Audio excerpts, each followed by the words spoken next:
Máš pekné topánky. Koľko stáli? Ďakujem. 40 eur. 40 eur jedny topánky?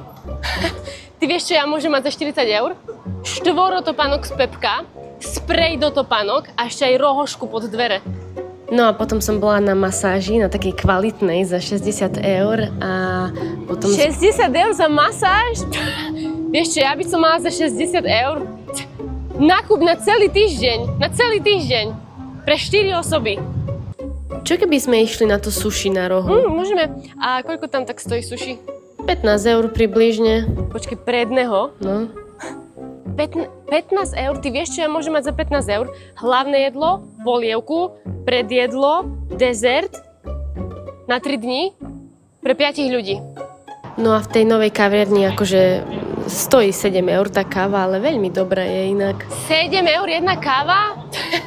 Ty vieš, jakú ja kávu si môžem kúpiť za 7 eur?